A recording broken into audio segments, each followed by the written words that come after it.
The Ashford Blood, a Vampire Ghost Story, by Leola Bellamy. Disclaimer: this story was generated with the assistance of artificial intelligence based on creative prompts and direction provided by the author. While AI tools helped craft the narrative structure and prose, the creative vision, themes, and storytelling choices reflect the author's intent and guidance.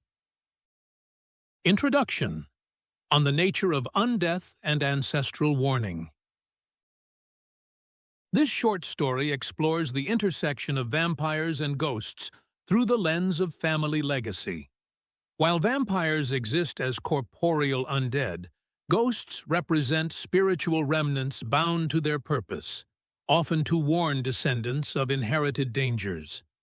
The tragedy at the heart of this tale examines how modern skepticism severs us from ancestral wisdom, leaving us vulnerable to threats our forebears died trying to contain. In supernatural lore, family bloodlines carry both curses and protections. Ancestors who die violently or with unfinished business may remain as ghosts, compelled to guide their descendants. This story explores how such warnings fail when rationality overrides intuition, and how the price of disbelief may be paid in blood. The Ashford Blood. Eleanor Ashford didn't believe in family curses.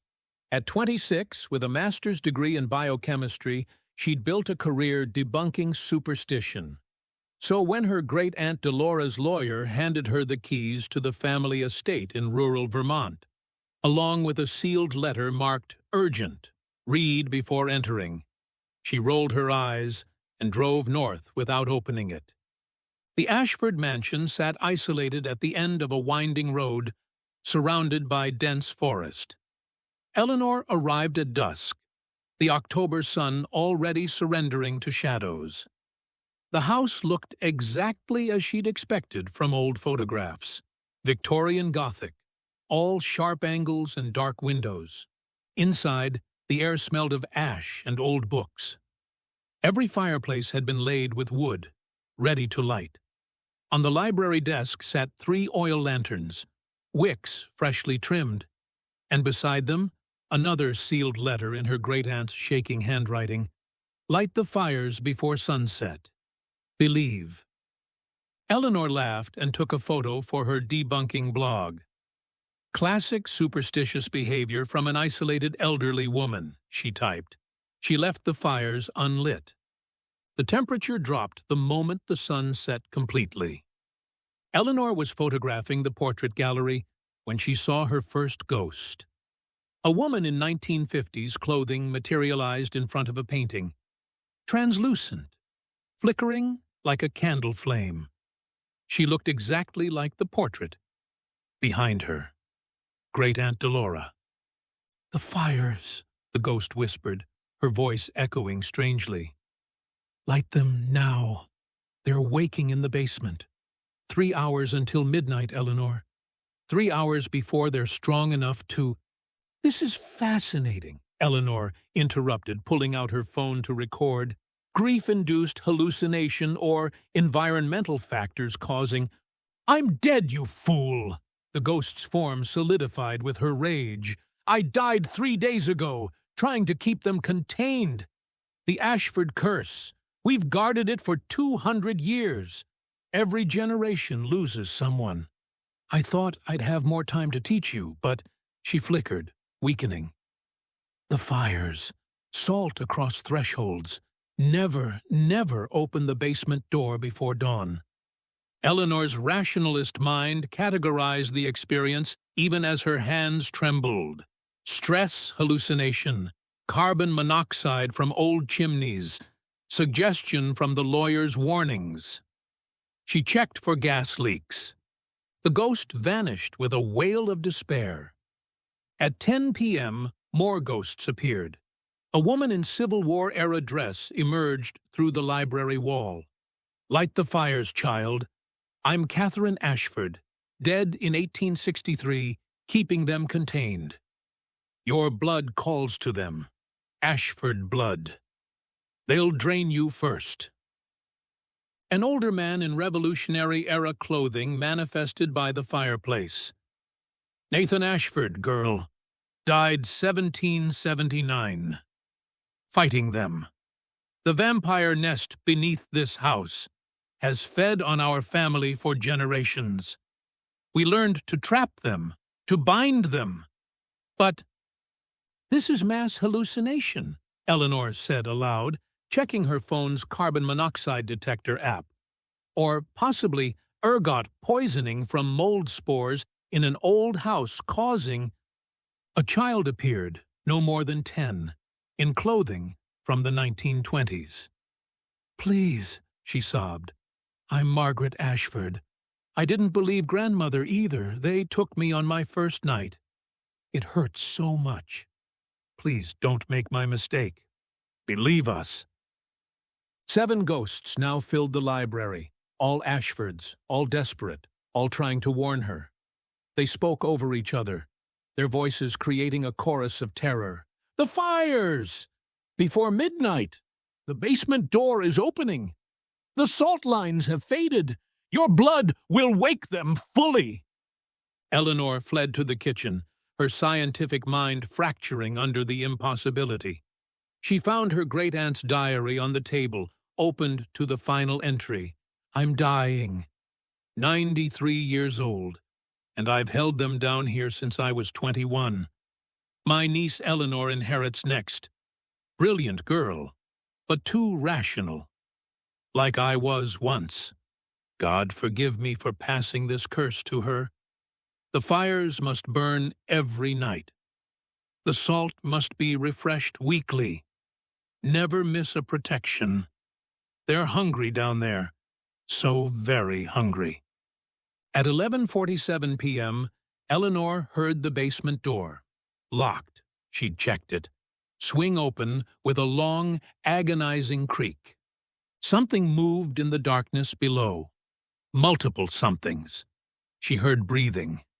Slow, deliberate, old.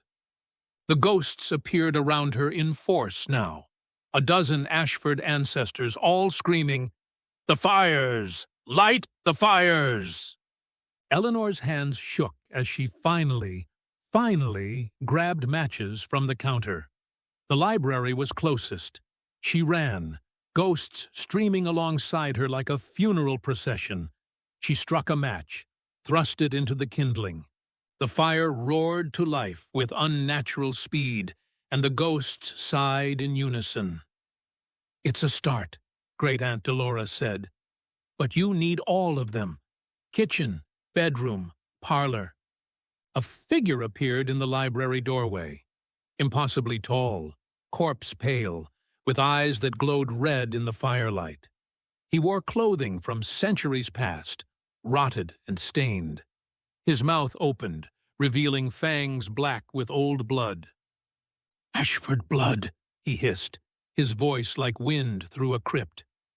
"I smell it. The young one. The unbeliever.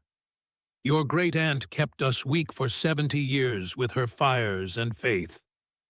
But you..." He stepped closer, and Eleanor saw others behind him. 6 more vampires, ancient and starving. "You have no faith at all, and so we grow strong." The ghosts threw themselves between Eleanor and the vampires, but their spectral forms couldn't hold back corporeal undead. The vampires walked through them like smoke. Eleanor grabbed a burning log from the fireplace, her only weapon, and swung it.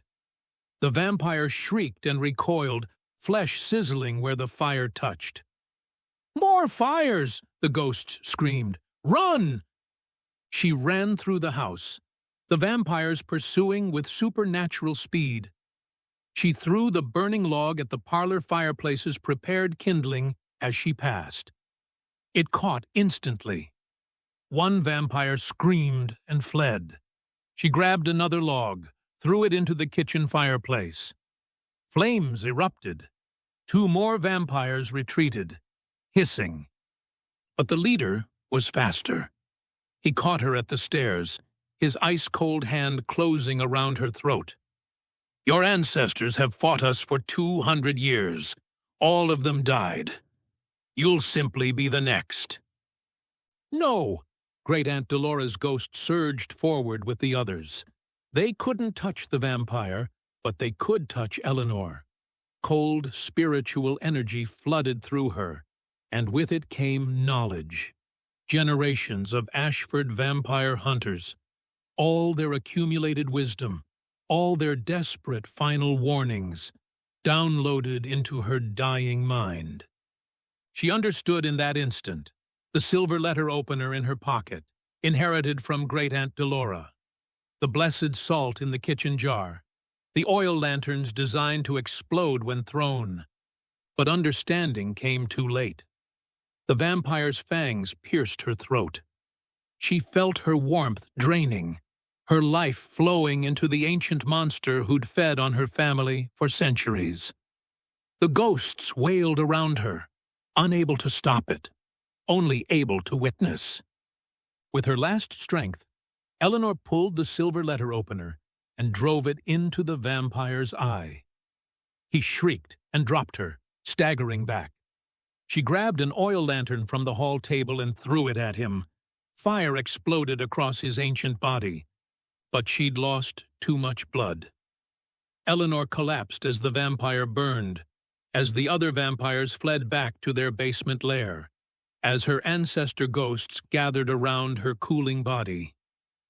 "I believe you," she whispered with her last breath. "I'm sorry. I believe." Great Aunt Delora's ghost wept. "And now you'll join us. Another Ashford ghost, trying to warn the next generation, if there is a next one." The fire from the burning vampire spread to the curtains, the old wood, the dry furnishings. The house, with its vampire nest in the basement, began to burn in earnest, flames reaching toward the sky like prayers. Eleanor Ashford, aged 26, died of blood loss from animal attacks, according to the coroner. The fire destroyed the estate completely. Investigators found skeletal remains in the basement, 7 bodies, all showing signs of advanced age and abnormal dental structure. The reports called it a historical mystery. But locals know better. On dark nights, people report seeing ghosts in the ruins, a dozen translucent figures in period clothing, all trying to warn away visitors. And leading them, a young woman in modern clothes, holding up a sign made of spectral flame. "Believe your ancestors. Believe." The Ashford line ended with Eleanor. There are no more descendants to inherit the curse or continue the protection. The vampire remains were never identified, never properly destroyed. And some say that, beneath the ruins, in the deep places where fire couldn't quite reach, something still sleeps in the earth, waiting for the next foolish skeptic who refuses to believe in family curses, waiting to feed again. Conclusion: Ancestral ghosts as vampire guardians. This story demonstrates a specific supernatural dynamic: family ghosts serving as protectors against vampiric threats that span generations. The Ashford ghosts represent collective ancestral knowledge, each generation learning from the last, each death adding to the family's supernatural understanding. Story Mind Map: Vampire-Ghost Interactions. Key interaction elements. Ghosts possess inherited knowledge from their own experiences fighting vampires, which they attempt to pass to living descendants. Vampires target specific bloodlines that have historically opposed them, creating multi-generational conflicts. Fire serves dual purposes: protection for the living and weapon against the undead. Belief acts as a catalyst. Ghosts can only effectively communicate with those who accept their reality. Skepticism breaks the chain of ancestral protection, leaving descendants vulnerable. Ghosts cannot physically stop vampires, but can transfer knowledge and warnings to the living. Vampires grow stronger when protections fail, feeding on both blood and disbelief. Both exist outside normal time, creating eternal conflicts that span centuries. The tragedy explores how modern rationalism can sever us from family wisdom, especially wisdom about dangers that exist beyond scientific frameworks. Eleanor's ancestors died protecting her, and their ghosts remained bound to continue that protection. But without her belief, their warnings became meaningless noise. This reflects broader themes about respecting ancestral knowledge, maintaining family traditions even when they seem superstitious, and the price paid when we dismiss the experiences of those who came before us.